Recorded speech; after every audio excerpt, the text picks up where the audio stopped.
Kabanata 1381. Si Thomas mismo ang gumawa ng arrangement na makasakay si Daisy sa kotse. Sa sandaling iyon, kusang lumapit si Cindy at sinabing, Mr. Mayo, tulungan mo kami sa impostor. Gagawin ko ang makakaya ko. Pagkatapos ay personal kong ihahatid pa uwi si Miss Martin. Okay, maghahanda ako ng sasakyan para ihatid kayong dalawa pabalik. Sa sandaling iwagayway ni Thomas ang kanyang kamay, maraming sasakyan ang agad na lumapit sa kanila, at personal na hinatid ni Cindy si Daisy pabalik sa villa.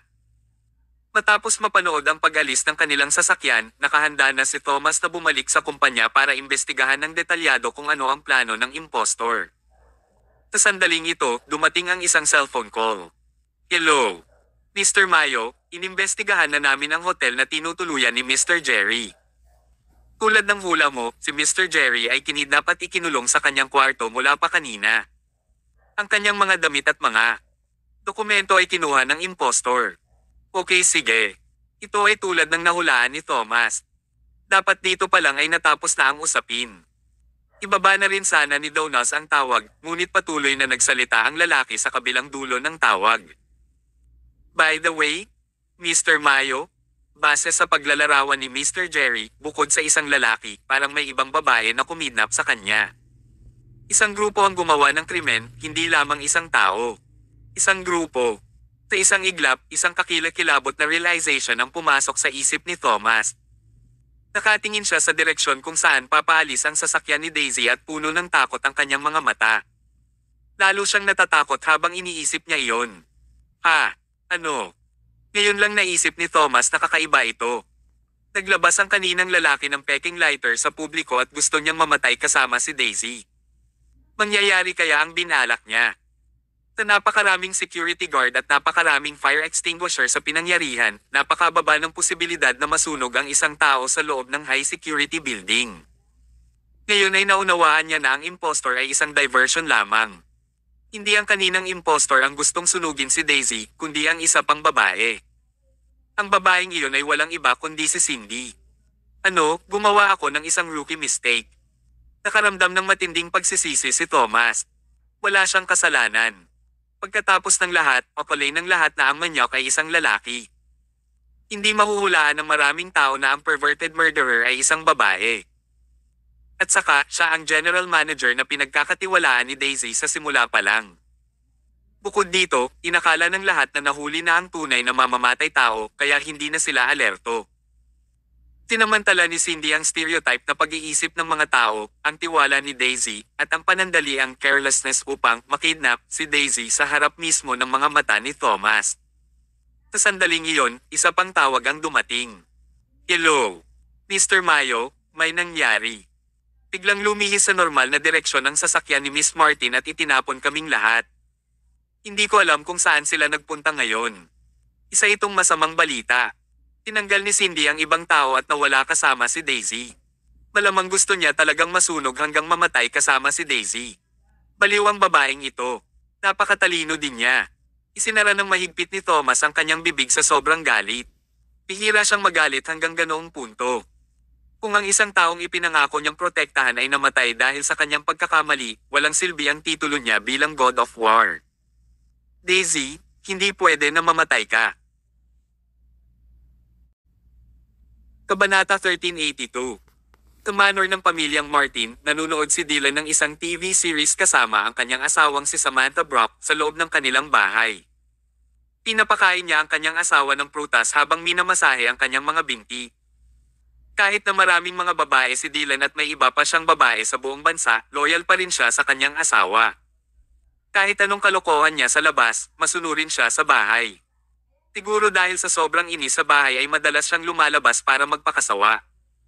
Wala siyang ibang pagpipilian dahil napakabangis ng kanyang asawa. Mabangis man si Dylan sa ibang tao, para siyang pasang mabait na kuting kapag nasa looban ng bahay. Hindi siya maglalakas loob na suwian ang kanyang asawa. Siya ang tipo ng lalaki na takot sa kanyang asawa. Samantha, kamusta naman ang massage ko sa'yo? Magalang na tinanong ni Dylan.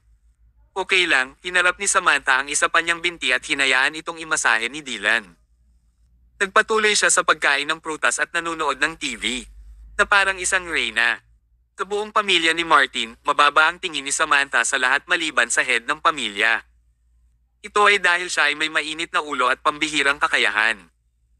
Ang kasalukuyang katayuan ng pamilyang Martin ay hindi mahahati kay Samantha. Maraming beses na lumiko si Samantha nang humarap si Dylan sa mga kabiguan. At nakagawa siya ng hindi mabilang na mga plano para asikasuhin ang malalaking proyekto na hindi kayang harapin ng pamilyang Martin. Si Samantha ang hindi makakailana, utak, ng pamilyang Martin. Iyon ang dahilan kung bakit siya nagkaroon ng isang high status sa kanilang pamilya. Maya-maya pa, tumunog ang cellphone ni Dylan. Matapos makakuha ng pahintulot mula sa kanyang asawa, sinagot niya ang tawag.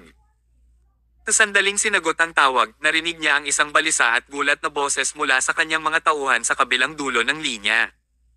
Mr. Martin, may nangyari kay MS. Martin. May dumakip sa kanya. Ano? Nagulat si Dylan. Maraming tao ang inihanda para protektahan siya, kaya bakit nangyaring kinidnap pa rin siya? Matapos makinig sa report, si Dylan ay sobrang nabalisa at nakaramdam siya ng panghihina. Ang kanyang kapatid na ito ay ang paborito niya sa buong pamilya. Kung may nangyari kay Daisy, paano siya mabubuhay?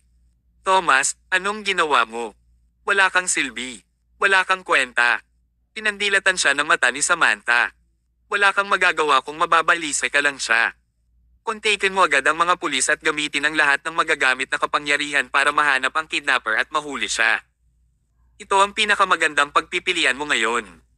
Ang problema ay hindi pera ang habol ng kidnapper na ito, ngunit gusto niyang mamatay kasama si Daisy. Kaya anong silbi kung matagpuan nila ito? Maliligtas pa kaya siya? Napabuntong hininga si Dylan, ngunit ginawa pa rin niya ang sinabi ng kanyang asawa. Samantala, kinidnap ni Cindy si Daisy at napakabilis ng pagmamaneho niya sa sasakyan. Takot na takot si Daisy nang makita ang patuloy na pagbabago sa nakapalibot na tanawin at ang mga puno sa labas ng bintana ay mabilis na tinatangay. Tumingin siya kay Cindy nang may takot sa kanyang mga mata at nagtanong ng pabulong, Cindy, saan mo ako dadalhin? Bahagyang kumulubot ang mga sulok ng bibig ni Cindy na pinapakita ang kakaiba at tusong ngiti. Ilang sandali pa ay sinabi niya, Daisy, naalala mo ba kung paano tayo nagkita sa unang pagkakataon? Ha, umiling si Daisy. Hindi ko maalala. Nagkaroon ng bahagyang pagbabago sa itsura ni Cindy, at medyo nadismaya siya, gayunpaman, ilang sandali lang ay natuwa siya. Hindi mahalaga kung hindi mo ito maalala. Paalalahanan kita. Ang unang pagkikita natin ay sa pampang ng Cloud River. Sa oras na iyon, nakatayo ka sa pampang ng ilog na nakasuot ng puting damit. Tinakpin ka ng paglubog ng araw, at ikaw ay kasing ganda ng isang diwata mula sa langit. Simula noon, alam kong mahal na mahal kita. Pagkatapos nito ay pumasok ako sa iyong kumpanya. Habang mas naiintindihan kita, mas naramdaman kong flawless at perfect ka. Daisy, ikaw ang hinahanap ko. Ikaw ang kalahati ng aking puso na kasama kong maglalakad sa langit ng magkahawak kamay. Ikaw lang ang karapat dapat sa akin. Lalong natakot si Daisy habang pinakikinggan niya. Hindi pala lalaki ang pervert na sumulat ng sulat kay Daisy, sa halip. Si Cindy pala ito na laging kasama niya. Ang lahat ng nakakaalam nito ay subconsciously na naisip na ang pervert ay isang lalaki kaya hindi nila naisip na si Cindy pala ang taong iyon. Kabanata 1383. Ano ang dapat niyang gawin ngayon? Tanong ni Daisy, Cindy, saan mo ako dadalhin? Ngumiti si Cindy at sinabing, sa lugar kung saan tayo unang nagkita. Cloud River. Oo, sabay tayong mahulog sa Cloud River at hayaang lumago ang pagmamahalan sa pagitan natin. Nakaramdam ng sakit si Daisy. Pag-ibig. Ang kanyang sexual na oryentasyon ay normal at wala siyang kahit kititing na damdamin para kay Cindy. Cindy, hayaan mo akong bumaba sa kotse. Wala talaga akong nararamdaman para sayo. Ang ekspresyon ni Cindy ay patuloy na nagbabago, ngunit ang bilis ay hindi bumababa. Hindi na mahalaga, Daisy. Tama na basta maganda ang pakikitungo ko sa iyo. Ang gayong isang panig na, pag-ibig, ay ang pinaka-problema. Siya ay hindi interesado sa kanya sa lahat, ngunit siya pa rin ang problema sa kanya at kahit na kinuha sa kanya upang namatay. Ito ba ay pag-ibig? Ito ay pagiging makasarili. Papalapit na sila sa Cloud River. Sa loob ng ilang 10 segundo, tinatayang makakalusot ang sasakyan sa rehas at direktang mahulog sa Cloud River mula sa highway. Kahit na mahanap ng pulis ang sasakyan ni Cindy sa sandaling ito, huli na para ihinto ito. Pagdating ng mga pulis, tinatayang 2 bangkay lang ang makikita. Huwag. Umiiyak at nagmamakaawa si Daisy. Ayaw niyang mamatay sa murang edad, hindi pa banggitin na ibang lalaki ang iniisip niya. Ginoong Mayo, nasaan ka? Pakiusap iligtas mo ako. Ang kanyang katapatan ay malamang na nagpakilos sa Diyos. Biglang may lumabas na motorsiklo sa gilid. Isang nalakas na lalaki ang sumakay sa isang motorsiklo at galing sa gilid. Si Thomas iyon. Kailangan niyang bumawi sa mga pagkakamaling nagawa niya. Ginoong Mayo. Tuwang-tuwa si Daisy. Napakagandang makita si Thomas na lumitaw sa kritikal na yugtong ito. Nakita din ni Cindy si Thomas. Umuso siya ng masama at sinabing gusto kanyang iligtas mag-isa. Tumigil sa pangangarap. Daisy, akin ka ngayon. Siguradong magkakasama tayo. Habang nagsasalita siya, ang kotse ay nagmamadali sa rehas. Nakarating sa kanila ang motorsiklo ni Thomas. Tumalon siya mula sa motorsiklo at mariing bumagsak sa bubong ng sasakyan. Hindi siya pinansin ni Cindy at tinapakan ng accelerator hanggang sa dulo. Nabasag ang sasakyan sa rehas at nagmamadaling lumabas. Bumagsak ito patungo sa Cloud River sa ilalim ng bangin. Daisy, malapit na tayong maging isa. Masaya ka ba? Umiti ng mayabang si Cindy. Matagal na niyang hinihintay ang sandaling ito. Kawakas, napakasarap sa pakiramdam na mamatay kasama si Daisy. Sa sandaling iyon, nagkaroon ng malakas na kalabog. Nabasag ang bintana at iniabot ni Thomas ang kanyang kamay upang buksan ang pinto. Miss Martin, ibigay mo sa akin ang iyong kamay. Nakahiga si Thomas sa bubong ng kotse sa kanyang tiyan at iniabot ang kanyang kamay kay Daisy nang bumagsak ang sasakyan. Walang pag-aalinlangan, inabot ni Daisy ang kanyang kamay para hawakan ang braso ni Thomas. Anong ginagawa mo? Nag-aalala si Cindy. Kinuha niya ang isang palako sa gilid ng kanyang mga paa at binasag iyon sa braso ni Thomas. Hinding-hindi niya papayagan ng sino man na pigilan ang planong pagpapakamatay na ito. Hinding-hindi siya papayag. Kabanata 1384. Nang malapit ng dama po ang palako sa braso ni Thomas, hindi na pinansin ni Daisy at nabangga si Cindy gamit ang kanyang katawan sa kritikal na sandali. Nakoncussed si Cindy at naipit siya sa pagitan ng mga upuan ng kotse. Ipinakita nito kung gaano kahalaga si Daisy kay Thomas habang pinipilit hanggang sa puntong ito ang maamo at mabait na babae. Miss Martin, akyat ka. Inilahad ni Thomas ang isa pang kamay at sabay hawak kay Daisy. Diretso niyang hinaila si Daisy sa bubong ng sasakyan. Kasabay nito, ang isang helicopter ay direktang nagmaneho at ang hagdan ng lubid ay ibinaba. Niyakap ni Thomas ang baywang ni Daisy gamit ang isang kamay at ang isa naman niyang kamay ay mahigpit na nakahawak sa umuugoy na hagdan ng lubad. Pagkatapos, ibinitin siya ng helicopter at lumipad. Sa sasakyan, si Cindy na lang ang natira. Nakita niya si Daisy na iniligtas sa bintana ng kotse at baka sa mukha niya ang kanyang desperasyon. Hindi. Napakamot siya sa mukha niya. Matagal na siyang nagpaplano. Sa huli, mamamatay siyang mag-isa, ngunit ligtas na nailigtas si Daisy. Paano niya matatanggap ang ganoong eksena? Pagkalipas ng ilang segundo, ang sasakyan ay bumangga ng malakas sa Cloud River na gumawa ng marahas na ingay at nagsaboy ng malalaking alon. Nang ay salvage ng pulis ang sasakyan mamaya, nalunod na si Cindy. Hindi siya maaaring mamatay ng payapa. Ang planong tila perpekto ay napakadaling sinira ni Thomas. Tanging si Thomas lamang ang makakapagligtas ng mga tao sa ganitong malupit na kapaligiran. Kung ito ay isang ordinaryong tao, marahil ay maaari lamang niyang iligtas ang katawan ni Daisy at walang paraan upang mailigtas siya.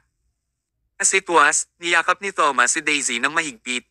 Nang lumapag ang helicopter sa isang ligtas na lugar, sumugod si Dylan kasama ang isang malaking grupo ng mga tao. Nagpakita siya ng labis na pag-aalala para kay Daisy at nagayos ng maraming doktor upang gamutin si Daisy sa takot na may mali sa kanya. Gayunpaman, pinaalis silang lahat ni Daisy. Niyakap niya ng mahigpit si Thomas. Sa mga bisig lamang ni Thomas ay nakaramdam siya ng init at ligtas. Kahit na nahihiya si Thomas, imposibleng itulak si Daisy palayo sa sandaling ito, tama ba? Sa ganitong paraan, unti-unting kumalma ang puso ni Daisy sa ilalim ng sikat ng araw. Pagkabalik sa villa ng pamilya Martin, nagpalit si Daisy ng malinis na damit at umupo sa sopa, medyo natatakot pa rin. Natakot din sina Arthur at Dylan at tumutulo ang malamig na pawis. Buti na lang at humingi sila ng tulong kay Thomas. Kung hindi, ang mga kahihinatnan ay magiging nakapipinsala. Sabi ni Arthur, hindi ko akalain na ang general manager ng kumpanya ang perverted murderer. Ito ay talagang hindi inaasahan. Sinabi rin ni Dylan, oo, hindi ko inaasahan na ang pervert ay talagang babae. Tinamantala ni Cindy ang mga stereotype ng mga tao na inakala na ang pervert ay lalaki kaya madali niyang kinuha si Daisy. Sa katunayan, kung hindi inayos ni Thomas na may mag-iimbestiga sa hotel kahit si Thomas ay itinago sa dilim. Ang mamamatay tao na ito ay talagang tuso. Sinabi ni Arthur kay Thomas, Mr. Mayo, hindi ko na alam kung paano ako magpapasalamat. Ilang beses mong iniligtas ang buhay ng mga miyembro ng aming pamilya Martin. Sa totoo lang, napakalaking kabaitan na hindi kayang bayaran ng pamilya Martin. Ikinaway ni Thomas ang kanyang kamay. Ginagawa ko lang ang parte ko. Kaibigan ko si Miss Martin. Kahit na hindi siya mula sa pamilya Martin, ililigtas ko rin siya. Kaibigan lang. Patuloy na pinupulot ni Daisy ang kanyang mga kuko gamit ang kanyang mga kamay. Hindi lamang niya gustong maging kaibigan, ngunit gusto rin niyang magpatuloy. Matapos mag-usap sandali ang lahat, tumayo si Thomas at nagsabi, patay na ang perverted murderer, at natapos ko na ang gawain ng isang bodyguard. Ang kumpanya ay mayroon pa ring mga bagay na naghihintay para sa akin na bumalik at asikasuhin ito. Lahat, aalis muna ako. Okay, Mr. Mayo. Mangyaring mag-ingat sa iyong pagbabalik. Personal na pinaalis ni Arthur si Thomas at ang kanyang mga mata ay puno ng pagkagusto. Kung maaari niyang hayaan ang kanyang anak na pakasalan si Thomas, anong kagalakan ito? I must create an opportunity to make Mr. Mayo fall in love with Daisy. Tahimik na naisip ni Arthur sa kanyang isipan. Sa sandaling iyon, sa meeting room ng Pivot Technology, ang mga senior executive ng buong kumpanya ay nakaupo sa isang bilog. Umubo ng ilang beses si Carrie at dahan-dahang sinabi, ngayon, nagtitipon tayo para sa isang bagay na maglunsad ng pag-atake sa Sterling Technology. Tuwang-tuwa ang buong upper management. Matagal nang inaabangan ng lahat ang araw na ito. Sabi ni Carrie, noon, ginamit ng Sterling Technology ang kapangyarihan ng pamilya Gomez para aibuli kami ng husto. Kahit ang dati nating chairman, si Master Centipede, ay namatay sa kamay ni Thomas at ng kanyang barkada. Para sa paghihiganti, dapat nating bunutin ang Sterling Technology. Maaaring hindi pa natin nagagawa noon pero ngayon iba na ang sitwasyon. Wala nang suporta ang Sterling Technology ng pamilya Gomez at nagbayad din ito ng malaking halaga kaya labis silang nasugatan. Sa kabilang banda, buo ang suporta ng pamilya Gomez. Bakit hindi kunin ang pagkakataong ito para tapusin si Thomas at ang kanyang barkada? Naghahanda na ang lahat at gusto nilang lahat na alisin agad ang Sterling Technology. Totoong matagal na silang binubuli at lahat ay galit na galit. Naglabas ng sulat si Carrie sa isang folder. Ito ay isang deklarasyon ng digmaan. Ito ang aming opisyal na deklarasyon ng digmaan sa Sterling Technology. Sa kasabihan, kung dalawang lalaki ang sumakay sa isang kabayo, ang isa ay dapat sumakay sa likod. Ang Central City ay mayroon ng Pivot Technology. Kaya ang Sterling Technology ay talagang hindi pinapayagang umiral. Kailangan ko ng isang tao na magbibigay ng liham na ito kay Thomas upang ipakita ang aming saloobin at ipaalam sa mga tao sa Central City na ang huling paglake ng Pivot Technology ay narito na. Namingalinga siya sa paligid at nag-isip kung sino ang dapat mag-abot ng sulat na ito. Habang iniisip ito ni Carrie, sinabi ni Laura nang walang pag-aalinlangan, Carrie, iwanan mo ito sa akin. Nag-alinlangan si Carrie. Sa katunayan, hindi kailangan ni Laura na gawin ang ganitong uri ng walang kabuluhang bagay. Pero si Laura ay nagkusa na sabihin ito. Kung si Laura iyon, siguradong mas malaki ang impact. Kabanata 1385. Sige, Laura, iiwan ko ito sa iyo. Siguraduhin ipaalam kay Thomas na tapos na ang kanyang magagandang araw. Gagawin ko. Itinago ni Laura ang sulat. Nang matapos ang pulong, sumugod siya sa Sterling Technology kasama ang kanyang mga subordinate. Sa oras na ito, pagkatapos na harapin ni Thomas ang mga gawain ng pamilya Martin, kababalik lang niya sa Sterling Technology. Pumasok siya sa opisina at saka umupo. Pagkatapos, nagmamadaling pumasok si Diana, ang kanyang sekretarya. Ginoong Mayo, masamang balita. Ang mga tao mula sa Pivot Technology ay dumarating ng may panganib na para bang narito sila upang magdeklara ng digmaan. Para magdeklara ng digmaan. Pinaikit ni Thomas ang kanyang mga mata. Ito ay kawili-wili. Papasukin mo sila. Sige. Agad na hinayaan ni Diana ang mga tao mula sa Pivot Technology na pumunta sa pintuan ng opisina, ngunit hinayaan lang niyang mag-isa si Laura na pumasok sa opisina. Diana, lumabas ka muna at sabay sara ng pinto. Sige. Umalis si Diana sa opisina ayon sa utos ni Thomas. Isinara niya ang pinto at tinitigan ang ibang tao ng Pivot Technology sa labas. Kung mayroong anumang hindi makontrol na pag-uugali, agad niyang hihilingin sa mga security guard na hilingin sa kanila na umalis. Ang kapaligiran sa eksena ay napaka-awkward at ang digmaan ay magsisimula na. Sa opisina, tahimik na tiningnan ni Thomas si Laura. Bagamat hindi umimik ang dalawa, may mga hindi sinasabing salita sa mata ng isa't isa. Ayos naman si Daisy, di ba? Oo. Nakahinga ng maluwag si Laura. Pagkatapos, lumakad siya at inilagay ang deklarasyon ng digmaan sa mesa. Thomas, sa pagkakataong ito pumunta ako dito para lang sabihin sa iyo na ang Pivot Technology ay gustong magdeklara ng digmaan sa Sterling Technology. Sa Central City, dapat isa lang ang pinuno. Kinuha ni Thomas ang deklarasyon ng digmaan. Pinuksan niya ito at tinignan. Pagkatapos, bahagyang umiling siya at mahina kong sinabi, namuhay ka sana ng payapa, kaya bakit kailangan mong mamatay? Oh. Naiinis na sabi ni Laura, Thomas, parang tiwala ka sa sarili mong lakas. Mangyaring maging malinaw na ang ngayon ay iba sa nakaraan. Wala kang suporta ng pamilya Gomez, ngunit natanggap namin ang buong tulong ng pamilya Gomez. Ang lakas ng kapwa mo at ako ay sumailalim sa isang nakayayanig na pagbabago. Mamamatay ka ng malungkot kung titingnan mo ang mga bagay gamit ang lumang mga mata. Walang pakialam na sinabi ni Thomas, sa tingin mo ba magagawa mo ang lahat ng gusto mo sa suporta ng Gomez family? Hindi mo ba alam na nahulog ka sa bibig ng tigre? Ang pamilya Gomez ay hindi talaga mapagkakatiwalaan. Pumalaklak si Laura at sinabi, mayroon kaming sariling mga pagbabawas kung ito ay karapat-dapat sa pagtitiwala o hindi. Hindi ako nandito para makipagtalo sa iyo ngayon.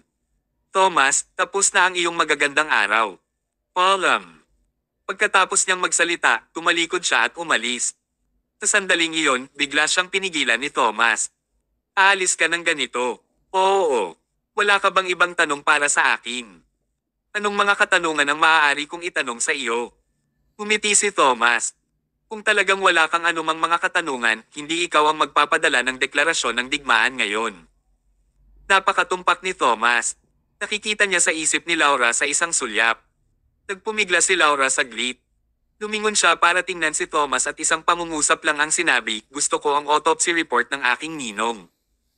Tulad ng inaasahan. Sa katunayan, naisip na ito ni Thomas ng maaga. Inakala noon ni Laura na si Thomas ang pumatay kay Master Centipede. Nalinlang yata siya. Dahil ang taong iyon ay maaaring malito si Laura, syempre, mayroon din siyang paraan upang itago ang katotohanan. Katulad lang ng hinulaan niya. Pagkatapos bumalik ni Laura, gumamit siya ng iba't ibang paraan upang mag-imbestiga, ngunit hindi niya malaman ang katotohanan. Tinabi ng lahat na si Master Centipede ay sinunog hanggang sa mamatay ng mga nasasakupan ni Thomas. Ngunit hindi sa walang isip si Laura. Bahagyang napagtanto niya mula sa pananalita at pag-uugali ng lahat na may mali sa mga taong ito. Si Laura ay tulad ng isang ibong nakakulong sa isang hola, napapaligiran ng seda ng asul na langit at puting ulap na para bang siya ay naninirahan sa isang napakagandang kapaligiran. Sa katunayan, sa kabila ng sutla, naroon ang blood pond na impyerno. Gusto ni Laura na lumipad palabas ng hola, ngunit hindi niya magawa. Siya ay hindi kailanman natakot ng ganito sa isang pagkakataon, pakiramdam na ang kanyang personal na kalayaan ay ganap na sinusubaybayan. Kaya naman siya ang nagkusa na pumunta kay Thomas ngayon. Hindi bababasa, ang taong nagmonitor sa kanya ay hindi maaaring masubaybayan si Thomas. Sa lugar ni Thomas, maaaring makuha niya ang katotohanan. Ang saligan ay maaasahan si Thomas. Nakinig si Thomas sa tanong ni Laura at bahagyang ngumiti. Inilahad niya ang kanyang kamay para buksan ang drawer. Pagkatapos, may kinuha siyang dokumento mula rito at ibinigay kay Laura. Pagkaalis mo noong araw na iyon, nakuha ko ang autopsy report ni Master Centipede sa pamamagitan ng aking mga koneksyon. Tingnan mo. Marahil, magkakaroon ng hindi inaasahang impormasyon. Tuwang-tuwang naglakad si Laura ng 2 hakbang at agad na kinuha ang autopsy report sa mesa. Nasa kanyang mga kamay ang tunay na dahilan ng pagkamatay ng kanyang foster father. Kinakabahan siyang tumingin kay Thomas at nagtanong, sigurado ka bang hindi palsipikado ang autopsy report na ito? Sumagot si Thomas, kung ito ay huwad o hindi ay hindi nakasalalay sa akin ngunit depende sa kung pinagkakatiwalaan mo ako o hindi. Sa madaling salita, ang katotohanan ay nakasalalay sa sariling paghatol ni Laura. Kabanata 1386. Huminga ng malalim si Laura. Maingat niyang binuksan ang autopsy report at binasa itong mabuti. Mula sa itaas hanggang sa ibaba at mula sa unang pahina hanggang sa huling pahina. Binasa niya ang lahat ng ito nang walang kabiguan. Sa katunayan, nakarating na siya ng conclusion nang makita niyang wala pang 1/5 nito. Binasa niya ang lahat para lang ma-verify ang authenticity ng report na ito. Sa paghusga mula sa salaysay, pag-type, selyo, lagda, at iba pa, ito ay talagang ulat ng autopsy ng pulisya na may napakataas na kredibilidad. Sa katunayan, ang naturang ulat sa autopsy ay maaaring makuha gamit ang ilang uri ng pamamaraan at hindi ito napakahirap. Gayunpaman, noong nasa Pivot Technology si Laura, hindi ito makuha ng mga tao sa paligid niya kahit na gumamit ng iba't ibang pamamaraan. Pakiramdam niya ay may mali sa mga oras na iyon na para bang may nag-iingat sa kanya sa katotohanan. Hanggang ngayon, matapos basahin ang totoong autopsy report, halos naunawaan ni Laura ang dahilan. Sa paghusga mula sa ulat ng autopsy na ito, si Master Centipede ay hindi namatay sa sunog. Bagamat nasunog si Master Centipede sa apoy at mukhang miserable, walang nakitang abo sa lukab ng dibdib at respiratory tract ng bangkay. Ito ay nagpakita na si Master Centipede ay patay na bago masunog ng apoy. Bukod dito, natagpuan ng pulisya ang isang sugat na wala pang 1 pulgada sa likod ng ulo ng Master Centipede na direktang tumusok sa likod ng kanyang bungo. Ito ang tunay na dahilan ng pagkamatay ni Master Centipede. Walang paraan para saktan ng mga tao ang kanilang sarili sa likod ng ulo gamit ang isang kutsilyo. Sa madaling salita, may sumaksak kay Master Centipede sa likod ng ulo at naging sanhi ng kanyang kamatayan. Pagkatapos, ang taong ito ay sadyang nagsunog, dahilan upang isipin ng mga tao na si Master Centipede ay nasunog hanggang sa mamatay sa apoy. Bukod dito, marami ring mga kaina-hinalang punto ang nakita ng pulisya sa pinangyarihan ng sunog. Ang bilis ng pagsunog ng Master Centipede ay halatang mas mabilis kaysa sa ibang mga lugar. Malinaw na may naglagay ng iba't ibang bagay na nasusunog sa Master Centipede para mapabilis ang pagkasunog. Kinumpirma rin nito na hindi namatay sa sunog si Master Centipede. Matapos basahin ang buong ulat ng autopsy, ibinalik ito ni Laura at ang kanyang isip ay nasa gulo. Sinabi ni Thomas, maaari ba nitong patunayan ang aking kawalang kasalanan ngayon? Malamig na sabi ni Laura, mapapatunayan lamang nito na hindi nasunog ang aking ninong. Posible rin na pagkatapos patayin ng mga tauhan mo ang ninong ko, nagpanggap silang may sunog at sinubukang tumakas sa mga pulis. Umiti si Thomas. Aniya, kaya mo bang kumbansihin ang iyong sarili dito? Kung inayos ko talaga na may pumatay at magsusunog, bakit ko iiwan si Carrie ng buhay? Napakasama ng kanyang kalusugan. Hindi naman siya mas mahirap patayin kaysa kay Master Centipede, tama ba? Ito. Pinaalalahanan ni Thomas si Laura na si Carrie ay isang pangunahing sospek. Noong panahong iyon, si Master Centipede at Carrie lang ang andoon. Si Master Centipede ay sinaksak hanggang sa mamatay. Hindi ba si Carrie ang pinakamalaking sospek? At saka, kung inosente si Carrie, bakit niya itinago ang katotohanan at iginiit na namatay si Master Centipede sa apoy? Ito ay hindi makatwiran. Sa paghusga mula sa kasalukuyang ebidensya, ang posibilidad na si Carrie ang mamamatay tao ay napakataas.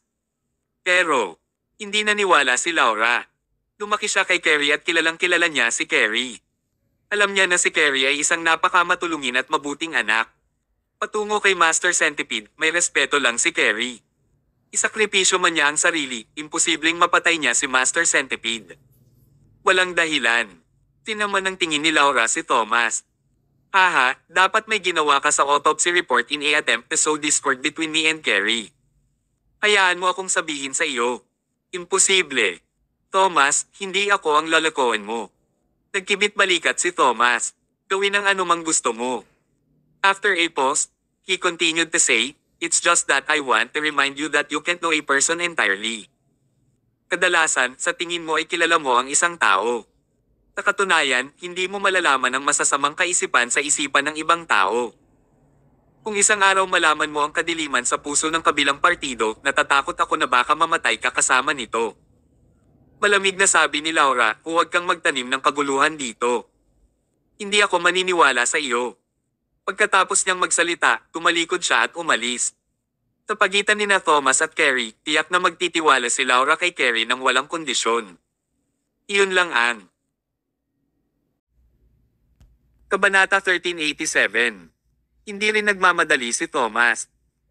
Alam niya na ang binhing ito ng pag-aalinlangan ay naitanim habang lumilipas ang panahon at dumarami ang pag-aalinlangan, ang puno ng katotohanan ay lalago ng maaga o huli.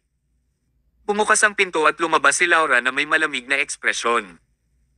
Mabilis na pumasok si Diana at nagtanong, Mr. Mayo, ano ang sinabi mo kay Laura na ikinagalit niya? Itinaway ni Thomas ang kanyang kamay.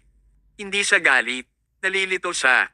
Matapos bumalik si Laura sa Pivot Technology, nagkulong siya sa opisina. Hinawakan niya ang mga larawan ni Master Centipede noong nabubuhay pa ito at hinaplos ito ng paulit-ulit. Ninong, ano ang katotohanan? Si Carrie ba talaga? Kung oo, ano ang dapat kong gawin? Kung ang pumatay ay si Carrie, kung gayon si Laura ay magiging desperado. Imposibleng mapatay niya si Carrie. Kung tutuusin, ang sarili niyang buhay ay iniligtas ni Carrie noon.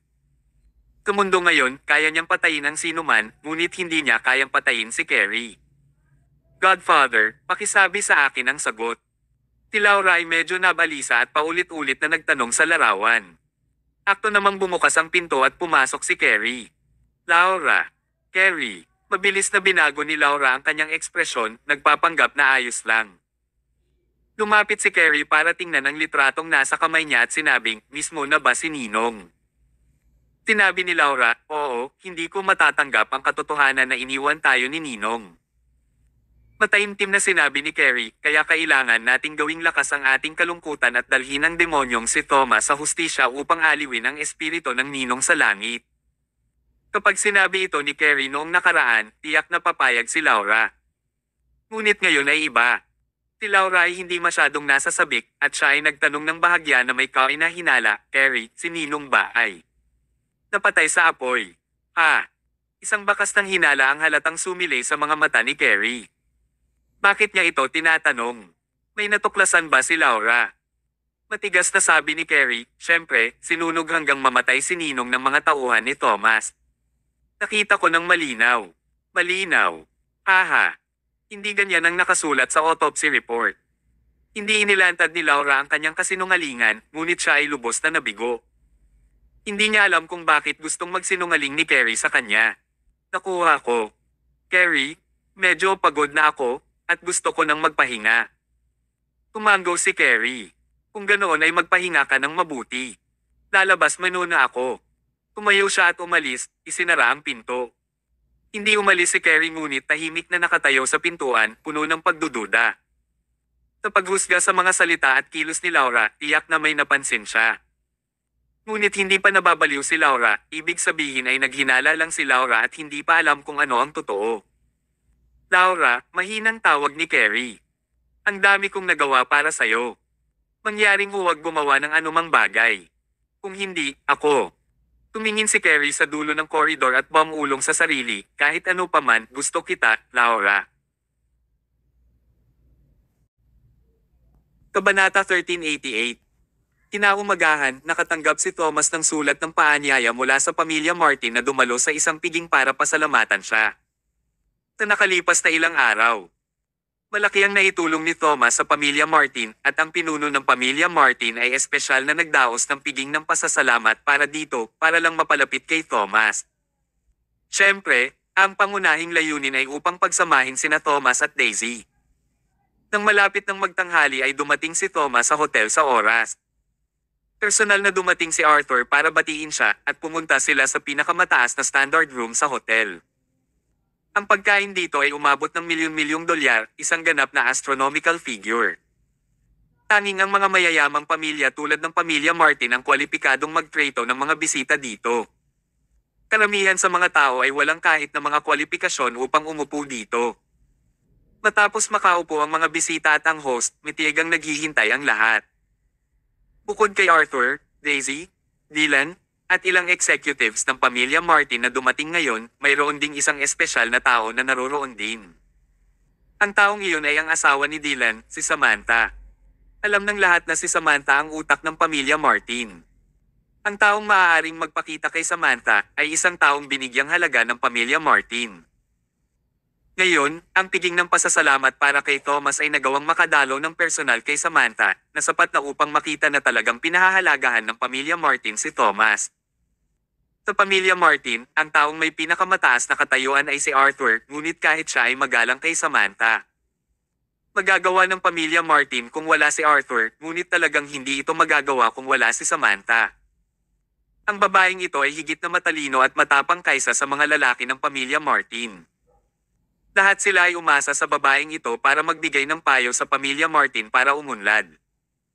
Maya-maya, narinig na nila ang mga tunog ng mga alahas na kumakatok. Nagkatinginan ng lahat at alam nilang lahat na dumating na si Samantha. Sarap na sarap siyang magbihis.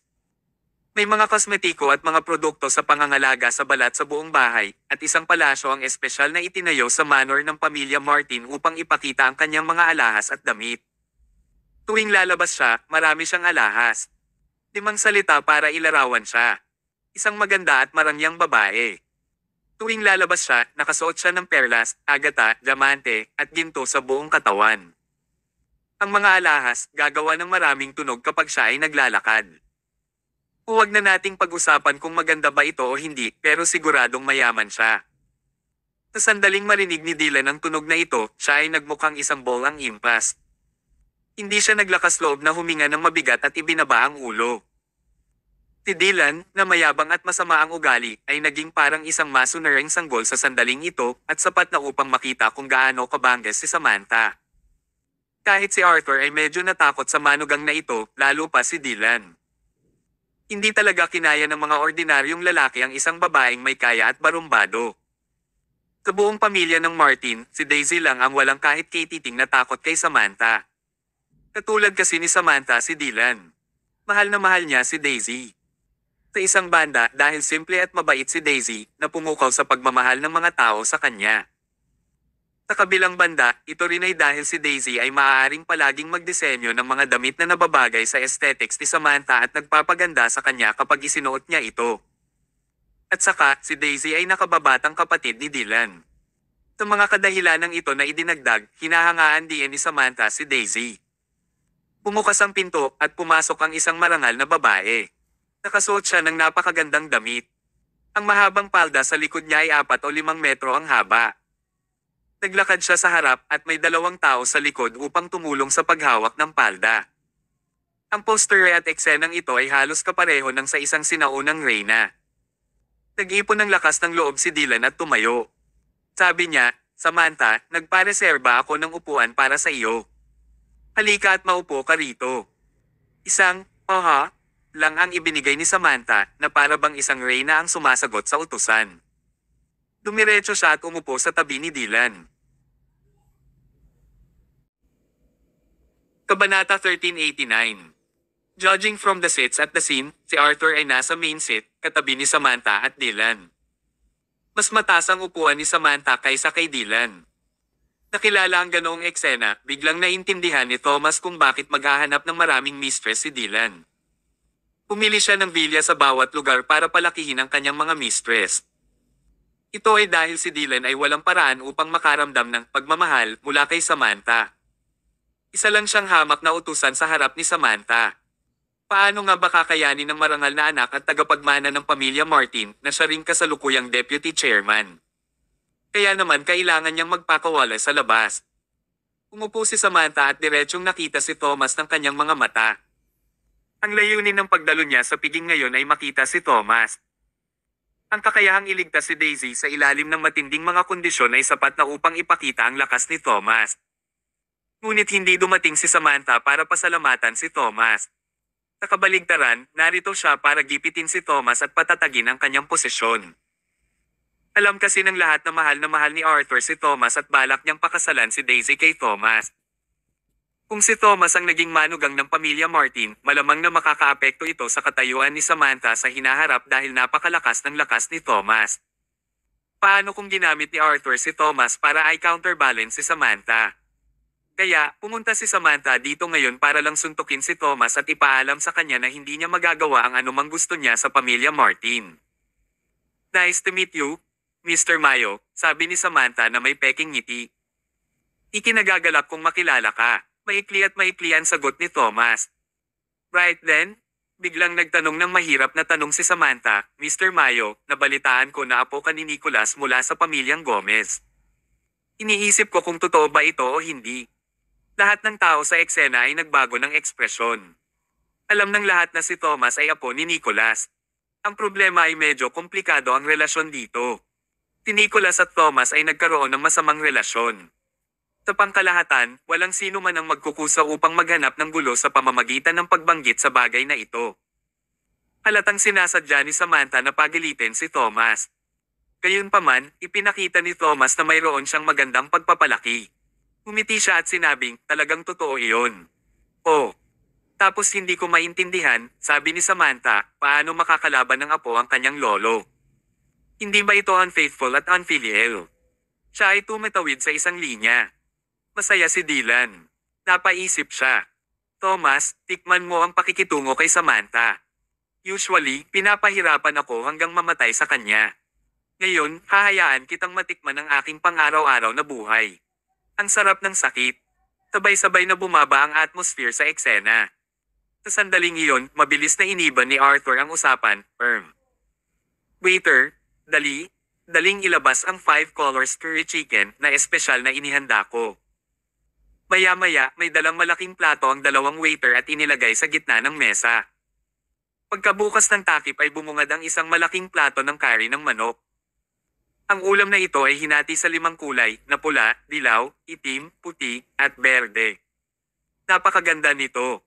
Matapos buksan ng takip, napuno ng amoy ang buong silid na ikinaluwa ng mga tao kapag naamoy nila ito. Masasabing ito ay isang delicacy na perpekto sa kulay, aroma, at lasa. Ang ulam na ito ay hindi maaaring ihain ng walang higit sa 10 o 200,000 dolyar. Ito ay sapat na upang ipakita kung gaano kahalaga si Arthur kay Thomas. Umiti siya at itinuro ang curry na manok at sinabing, Mr. Mayo, subukan ang 5-color curry chicken na espesyal na inihanda ko para sa iyo. Kabanata 1390. Bago magamit ni Thomas ang tinidor, nagkusa si Samantha na kumuha ng isang piraso ng manok at ilagay ito sa plato. Hindi niya tinatrato si Thomas bilang isang panauhin at hindi siya binigyan ng anumang paggalang. Tiningnan niya ang manok na nasa plato at nakangiting nagtanong, Tay, kung hindi ako nagkakamali, nilutong itong curry chicken gamit ang makukulay na manok na adobo sa iba't ibang pampalasa, di ba? Pinili mo sila mula sa isang malayong bundok kalahating taon na ang nakalipas at kumuha ka ng isang profesional na chef para pakainin sila. Inaplos ni Arthur ang kanyang balbas. Tumawa siya at sinabing, exactly. Ang mga manok na ito ay kinuha ng maraming pagsisikap kaya hindi ko sila madaling ilabas.